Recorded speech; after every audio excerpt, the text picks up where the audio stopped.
Alright, welcome back everyone dito sa latest episode ng Deep Dive, the FYI series. Pag-usapan naman natin yung ating minamahal na Vice-Presidente. Ang dami naman pakulo no, yung mga developments on ICC expecting in the coming days. At of course, start muna tayo dito sa issue ng impeachment. Sir Ronald Llamas, habang wala yung legal luminary, punta naman tayo sa politically correct. Illegal, politically correct luminary. Sir Ronald, as we were speaking, siguro nakikinig tayo ng Facebook sa atin na lumitaw itong submission ni Congressman Joel Chua, no? Na may kinalaman doon sa Ombudsman Office base dito sa mga allegations of abuse of power by the Vice President. So sumita ng counter affidavit lang si Sara Zimmerman Duterte. Kailan lang.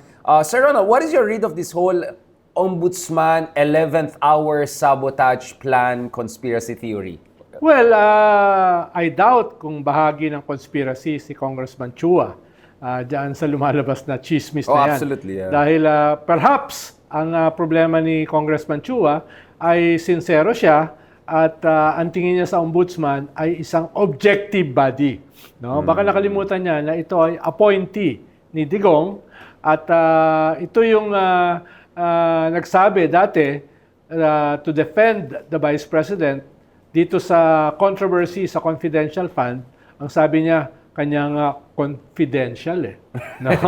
Ombudsman na may sabi nun. To protect yung mga banat sa Vice President tungkol sa paggastos ng confidential fund na ang mga pangalan ay Piatos, Nova, Tempura, no, etc.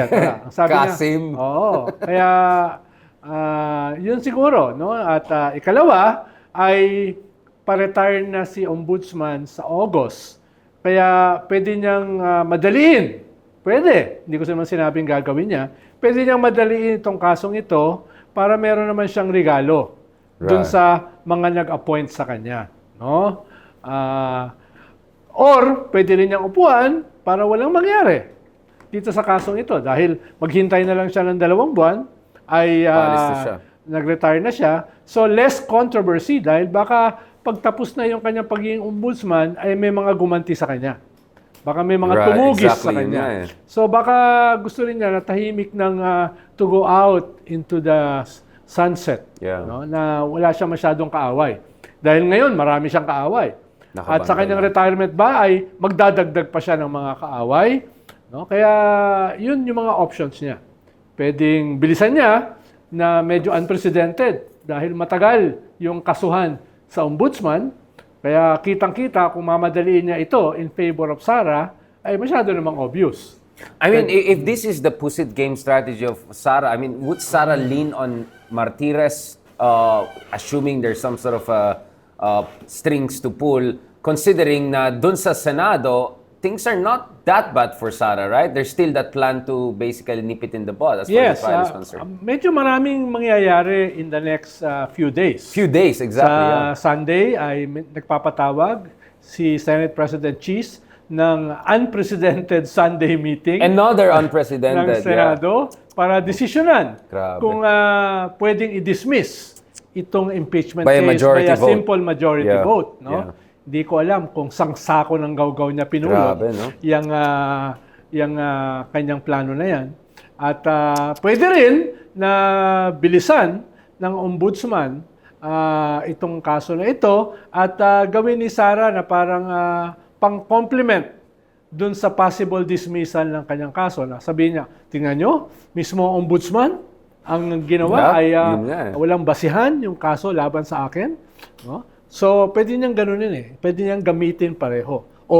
Hindi lang Senado, pati ombudsman. So, yung narrative niya ay two institutions. malinis siya. No? Malinis siya. At kayo lamang ang marumi. No? Ikaw, Mark,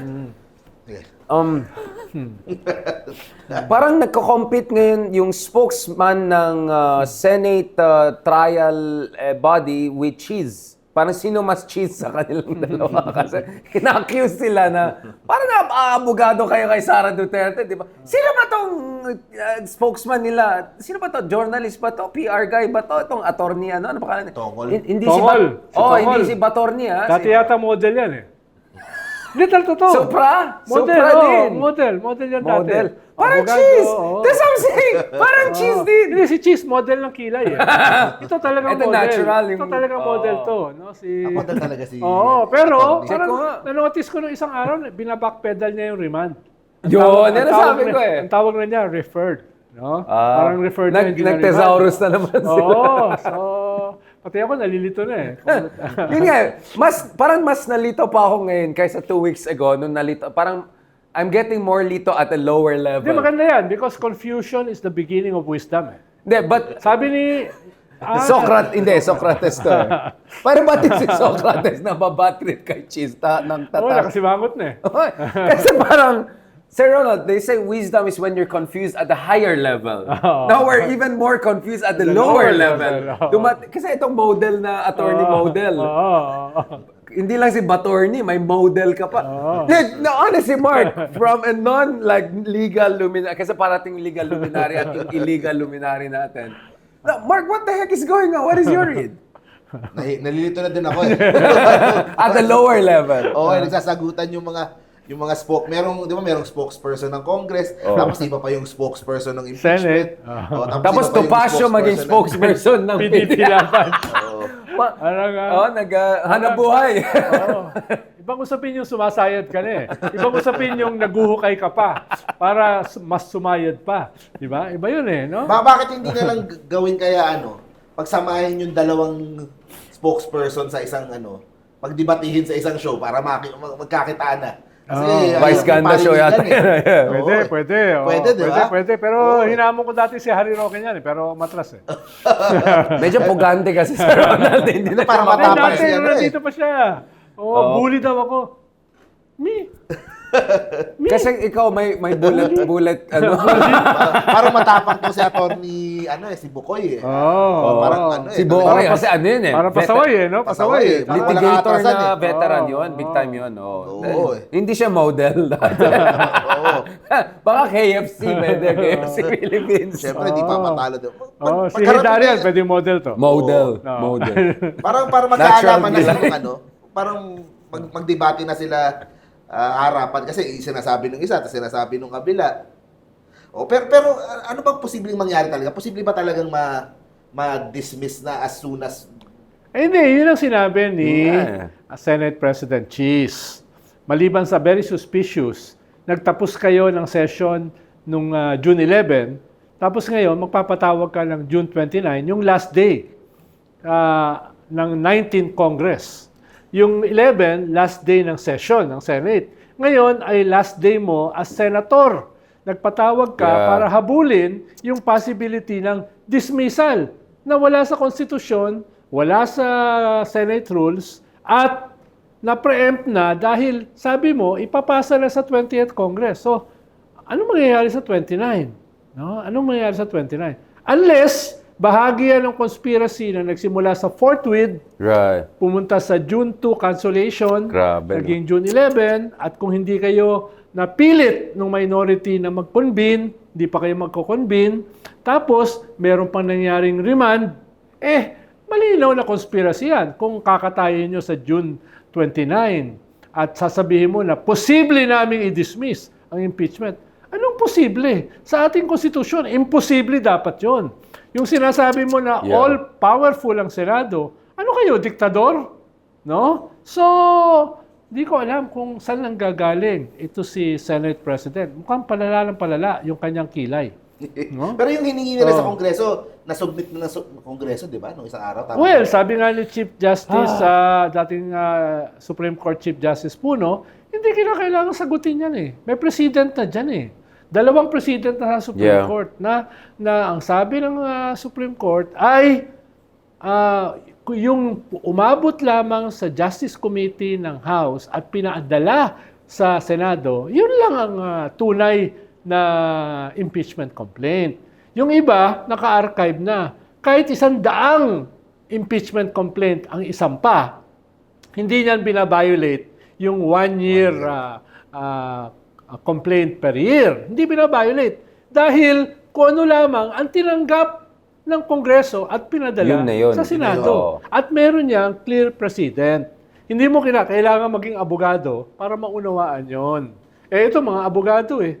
No? Kaya malinaw, nilalaro lang tayo, Mark. Hindi pa umiinit ang ulo mo. Kasi umiinit ang ulo ko eh. No, honestly, I mean, are we heading towards a constitutional crisis na naman or some sort of Well, binanggit yan nung spokesperson ng Senate, si Model? si Model, no? Si Tonggol, no? Na papunta lang constitutional crisis. Kung hindi daw sasagutin ng House yung remand. House na naman may Pero kasalanan. nung pin-down ko siya doon sa salita niyang constitutional crisis, binawi niya. Binawi niya. Paano, hindi ganun ka-light ang constitutional crisis. No? Yeah, Pag it's sinabi serious. mong constitutional crisis, may ibig sabihin yan. No? Ngayon, nag-soften na sila. Hindi naman siya remand, referral lang. No? Which means na hindi pupunta sa constitutional crisis just in case hindi sinagot ng House. Pero gumawa na ng resolution ng House more than a week ago, na parang sinasabi nila, constitutional at saka legal yung aming ginawa sa impeachment na nirefer namin sa Senate. No? Whether yan ay kinakailangan i-transmit bilang sagot sa remand is another thing. Pero may ginawa na sila na clearly nililinaw nila constitutional yung aming ginawa. At meron itong precedent. Meron itong jurisprudence. Pero Mark, since models of Manila, hindi ba dahil dito sa model attorney na yan, parang biglang hindi na si Cheese yung binabash masyado online? Di ba parang wala na yung mga Cheese bashing eh? Meron pa rin. Meron pa rin. Pero not as much. Hindi, kung meron pa rin sa RRM. Hindi, kaya nga tayo na lang nagpapabuhay na. Kanina, meron kay Kristan. Pag puro abogado, pag puro medyo Nag-name drop talaga, no? Wag lang Christian. Di ba? Bukas yun. Bukas. Nagiging boring na kasi kasi puro legal terms, puro legal ano. So parang yung tao parang nawawalan din ng nawawalan din ng gana. Naumay na, no? Depende nga kung ano mangyayari sa 29 kasi sa 29 kahit anong spokesperson yan, kahit anong sa'yo pa rin babagsak yung sisi ng tao. Tingnan natin kung anong. Pero lahat ba mag-a-attend? Ewan ko. Kailangan nila ng quorum. No? Kailangan nila ng quorum. So, what can we do to make sure walang quorum? Ano yung mga extraordinary measures? Like, yung iba, pwede sila hindi magpakita, di ba? Sila Risa, Hindi sila... kasi ako terrorist. No, sir, I was talking about... pala Baka naman, sir, there's less violent, more friendly Ang ways. problema kasi, pag hindi ka dumalo, Hindi na counted yung vote, parang ganun. You're just taken out. Wala kang boto. Tapos, liliit yung requirement. For simple majority. Simple majority. Right. So, syempre, pwede mo rin sabihin, I don't want to have anything to do with that circus. Pwede mo sabihin na yun. Right. Pero that circus will still decide. Kahit unconstitutional yung kanilang decision. So, magiging labanan niya lang narrative. Sasabihin ng mga dumalo, hindi ka dumalo eh. No, hindi ka dumalo. kasalanan mo Tapos eh. ngayon, Ginusto mag-iingay mo ka, yan. babanat ka, di ba? Ginusto. Katulad ng sinasabi ni Cheese. Yung forthwith, hindi natuloy dahil may recess, wala namang nag-question na senador eh. Na, kahit recess, mag-convene kami. So, yun ang sinasabi ngayon ni Cheese. So, ngayon, sasabihin din niya, hindi ka dumalo eh. Ngayon, babanat ka. So, kanyan, two-edged yan. Will this go with the line nung nagpa-remand ng mga senators? Ganun pa rin kaya yung linya? Hindi, ito, lalampas na to ron eh. Dahil ito, dismissal na eh. Yeah. Kung sakali. Ngayon, ang Grabe ruta na, niyan, Supreme Court. Pero ang Supreme Court, very hesitant na makialam sa impeachment. Dahil impeachable persons din sila eh. No?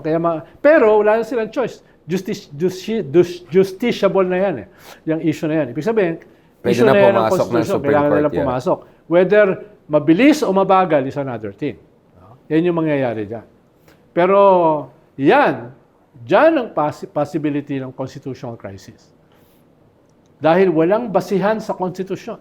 Walang basihan sa Senate rules. To dismiss, lalo na simple majority ng quorum. No? Isusumpa yung mga boboto dyan. But what could be driving Cheese? Kasi for Cheese, the ideal situation is neither The nor. Senate presidency.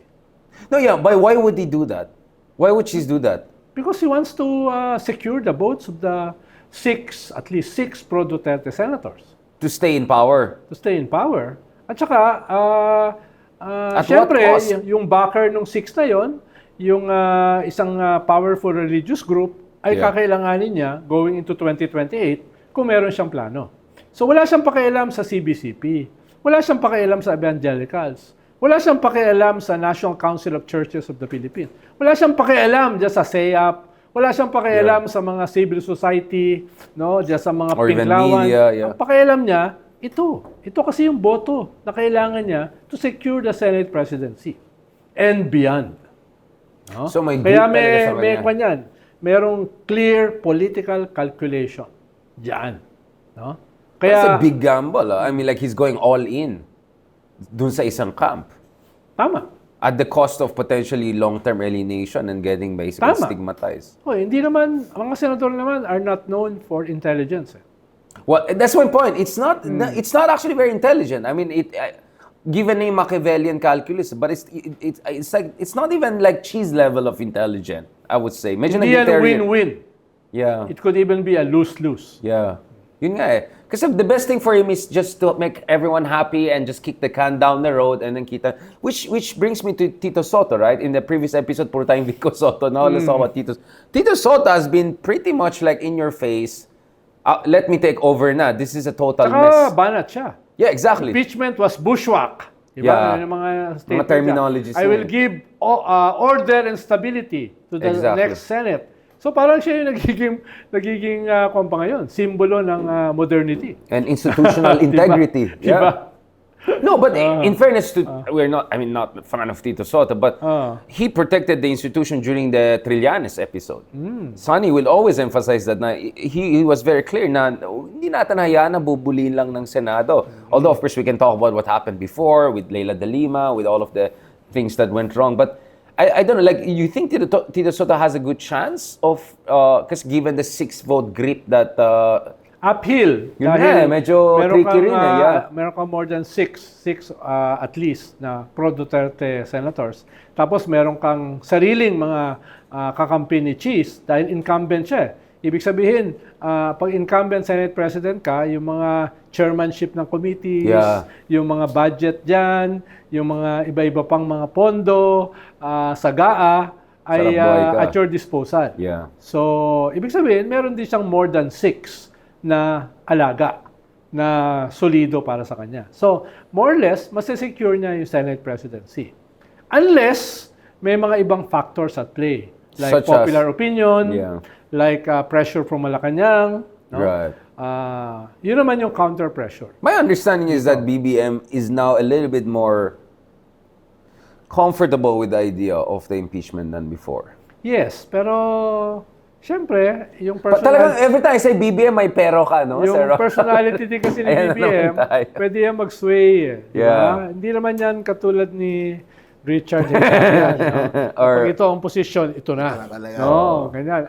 kami kasi ni BBM, kami, very flexible. Hindi, si Mark yung pinakamabait sa atin. Para eh. kaming bamboo na nagsiswing with the wind, no? Yung ganyan. Bam, bam, as in bam, bam. Okay. Akala ko may ano.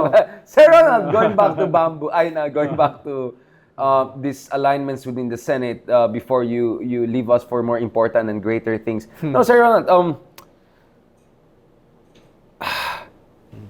so what are the scenarios we're looking at in terms of Senate now if by Sunday hindi mangyari If I were the Duterte, You're right. I will do everything, anything, para hindi masimulan yung impeachment. Dahil kahit ang tingin mo, lamang ka sa botohan para in favor of acquittal sa dulo, hindi mahalaga yung dulo, ang mahalaga yung simula.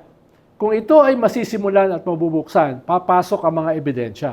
Bubuksan ang iyong mga bank accounts ng akusado. Magte-testify yung mga nasa ICC. Ang tawag sa iyo, Reyna ng Tokhang. Lalabas yung mga COA disallowance na sa DepEd at saka sa Office of the Vice President. Maraming lalabas ng mga ebidensya. No? Baka magsalita pa yung militar na nagdala ng 120 million na inubos in 11 days. Somebody nila yan. Huwag mong kalimutan, hindi pa nagte-testify yon yung mga militar na. Yeah, So maraming lalabas dito eh.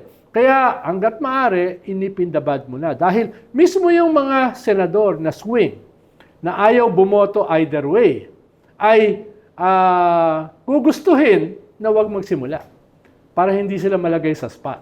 Naboboto sila na may negative at saka positive. No? Baka maging ano sila, yung Yes. 11 na nag-protect kay ERAP and nawala na sa eksena. Yes. So, posible na yung mga Duterte at yung mga swing mag-unite para mapigilan ang impeachment para hindi sila malagay sa spot na sila ay kinakailangang bumoto.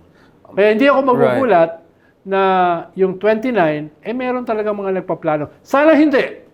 No? Sana hindi. Pero mukhang after nung fourth tweed, after nung postponement ng June 2 to June 11, after nung remand, Season finale na. Oo, season finale na. No? Pero yung telenovela sa Pilipinas, talong Netflix Saka Amazon Prime, saka...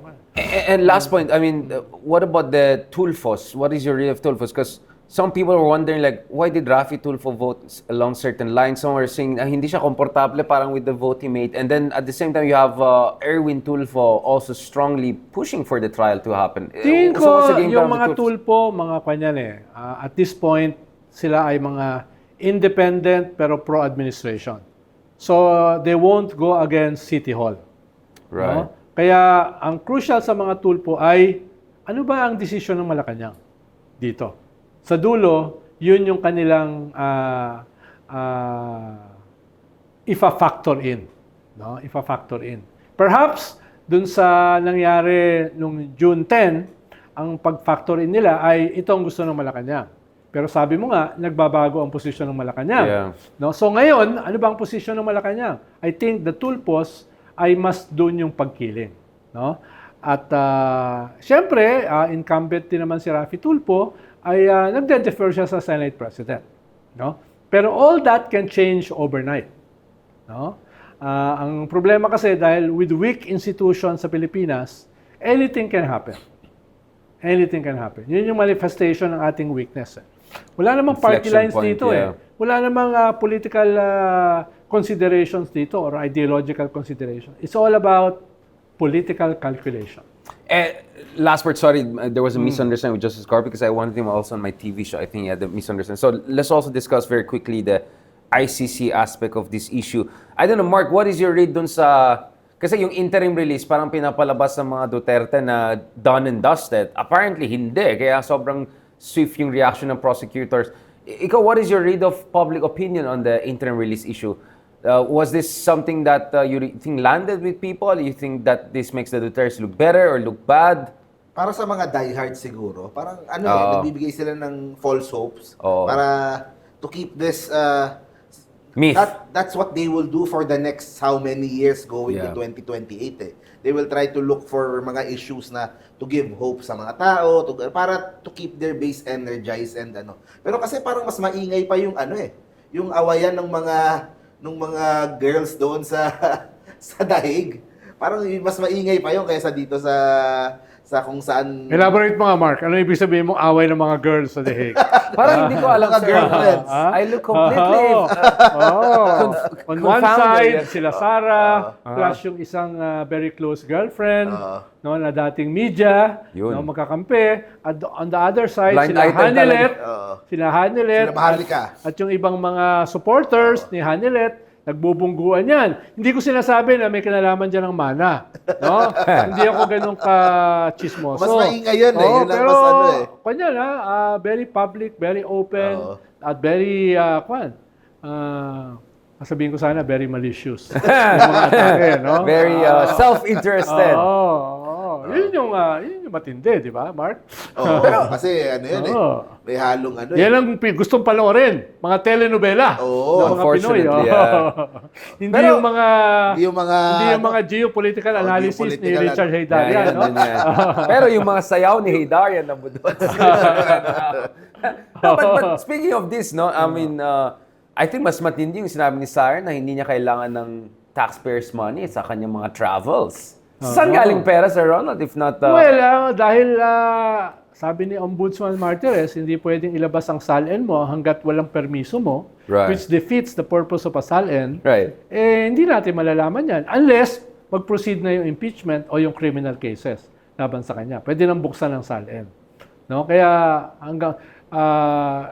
I'm sure hindi niya i-volunteer kung saan ang galing yan at this point. No? Pero questionable yun dahil bumabiyahe ka 4-5 times a month labas ng bansa, may entourage ka na kasama, tutuloy ka sa mga hotel. Yeah. Ang sabi ng tatay mo ay wala siyang pera para bumiyahe from Davao to Manila. Tapos nag-file for indigency sa International Criminal Court. Kaya tumutulong ang ICC ng 40,000 euro a month para sa iyo. Tapos ngayon ay bumabiyahe ka all over the place. Hindi mo naman pwede sabihin na yan ay galing sa isang kaibigan or pribadong individual. Bawal yun. Bawal yun. Super PACs ba yan? Parang super PACs. Under the Republic Act 6713, bawal yun. Kaya, saan ang galing? Sa iyong sarili? Well, kung consistent naman sa salin mo, walang problema. Pero kung wala sa salin mo yan, kanyan, another RA 6713 violation yan. No? Code of Ethics. Can the next ombudsman do something about it after July? Of course. Of course. Pwede yung salin, pwede na niyang mas ano. Oo, pwedeng Yun nga, baguhin. the next- Pwedeng baguhin ng ombudsman yung rules na yon. Natingin ko, dapat lang baguhin. No? Dapat lang baguhin. Si Remulla daw could potentially be the next ombudsman. I mean, what are we hearing so far in terms of ombudsman position? Well, posible sa 7-year term. Yeah. No? 7-year term yan. Pero marami pang gawain ang DOJ at this point. Yeah. Kakasabi lang niya nitong past 2 days Yung that they will witnesses. start coordinating with ICC. Yeah, for the witnesses. At tutulungan nila yung mga ICC sa witness protection at the least. Yeah. Possible ay even financial support. No? So, kung ganyan yung iyong Secretary of Justice, marami yan trabaho. No? At itong ombudsman kasi in just 2 months. Pero at the same time, kukuha ng ombudsman ang mga Marcoses na totally loyal sa kanila. Meaning not go after their own... Wala akong sinasabing ganun, no? Pero in the real world... Wala tayong sinasabi, yeah. Oh, well, theoretically, ang i-appoint ng ombudsman, yung very objective, beautiful, and objective, no? But in the real Not world, fake it's about news, not fake loyalty, news, yeah. no? May mga lumilitaw ba na pangalan, Sir Ronald? Well, dati lumalabas yung pangalan ni Laila de Lima, pero almost Wala impossible na, yun. wala na. Yan, no? sa Congress na. Hindi ko alam. Hindi ko alam kung sino yung loyal sa kanila. Ang problema kasi ng Marcoses, matagal silang nawala, yung mga loyal sa Marcoses Loyal na rin sa iba. ay either patay na o sobrang tanda na at ang natitira na lamang ay si Gadon. In fairness kay Gadon, for loyalty, no? I'll give that to Gadon, no? Pero kung ikaw ba, Presidente, lalagay mo ba yung as ombudsman? Well, he endorsed BAM, right? Si Gadon and Kiko. So maybe he's evolving and improving and all of that. Pero nakadagdag ba siya o nakabawas? Baka naman nakadagdag din, may mga solid north na bumoto rin kay Kiko. I'm not too sure. and how do you see Amy Marcos and all also positioning here? I mean, I see clearly si Amy Marcos, Duterte na yan. No? Duterte do you na think yan. she'll run for president kung Oh. wala si Sara sa eksena? Posible, or sabi nga ni Robin Hood Padilla, pwede siyang vice ni Sara. But if Sara is not in the mix, diba? Tatakbo siyang presidente. Is it Well, long ayoko shot? nang pumusta dahil natalo ako sa pustahan. Yeah, Sir Ronald, actually, Pero ikaw, muntik na. Muntik na, number 12. No? Number 12, ba? at natalo pa si Ben Tulfo, yung ating... muntik na rin. No? Sir, I think I blame you, Sir Ronald, kasi ikaw, okay na sana eh. I think si Gadon was more helpful to Kiko Bam than you were helpful to, I mean, not winning that position. So, Sir Ronald, ikaw may kasalanan sa issue na yan. Hindi, yung gobyerno kasi, hindi inayos yung kanilang kampanya. No? Kung inayos nila yan, bisa mo na wala yung machinery sa eleksyon, na ikaw ay incumbent during the midterm, walang sumusunod sa'yo, walang natatakot sa'yo ng mga LGUs, pwede kang labagin, no? Saan si Toby, by the way? Nasaan si Toby ngayon? Oo, tahimik na. After niya sisihin everybody except Except himself. himself. Kulang nga lang si BBM na rin I mean, that just tells you what interesting diba? gallery of characters we have there. Oo. At siya na nagpatakbo ng kampanya ng administrasyon na dapat ay very powerful during the midterm. Tapos nung nagkaroon ng epic fail, nagkaroon din ng epic na paninisi sa lahat except himself. Reminds me of certain people, no, Sir Ronald? Anyone but me. Beautiful people, wonderful. Mark, before we let Sir Ronald go, are there other ultimate questions you may have? About sa... should we get ready for the... About the women in The Hague. Andun pa rin yung utak niya.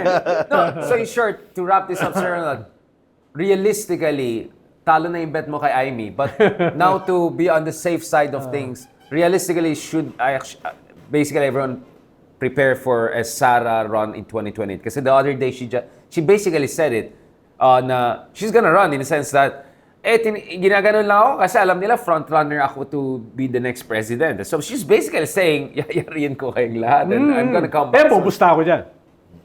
Nayayariin niya lahat Na pag hindi bumalik hindi siya mananalo. Eto, kay Sara. Okay, Sara, 2020. Pupusta ako dyan. All in. Parang kinakabahan ako. Whenever sure siya na hindi uwi si Dindigong from Hong Kong, hindi All in. manalo si Aimee. Sir Ronald, kinakabahan na ako. May All Ronald. in, no. No. Mag-caveat ka naman ako. Kinakabahan na ako. Hindi, pag pumupusta kasi ako ng ganyan, nangyayari. Yung kabila. Balik Hindi mananalo. Yung positive pusta. At saka, Okay. mas madaling pumusta yan. Dahil kung sakali matalo ako sa pustahan, hindi nyo na ako makikita sa Yan ang problema. Parang, wait lang, nasaan si Sir Ronald? Off the radar na siya. Magiging ano ka rin, parang pugante ka rin. katulad problema ni- na yung kwan. Problema na yung mga maliningin sa akin pustahan. Nasaan siya? Nasa Nasaan Hague na siya? siya. Nasa Hague na siya. No, Mark, kamusta si Daddy, Mark? Si Daddy, wala tayong update kay Daddy. Mukhang talaga rejected na talaga asylum ni Daddy. Hindi ko nasusundan. Nasaan na ba siya? How dare you not? Porkit wala na siyang Fake news daw. Fake news na na-reject yung kanyang asylum. Wala, hopeless case. Anong mangyayari kay Harry? I mean, manggugulo lang Hindi siya. na nga siya tinanggap. Hindi na siya kinuha as defense lawyer ni Digong. After years na sinasabi niya na siya lamang ang pwede mag-defend kay Sa Digong sa ICC. ICC. No? Nireject siya ng mga pamilya. No? Tapos ngayon ay kasama siya dito sa away ng mga babae sa The Hague. No? Oh. Wait. What do you mean? What do you mean? Kasama sa away Wala naman. naman.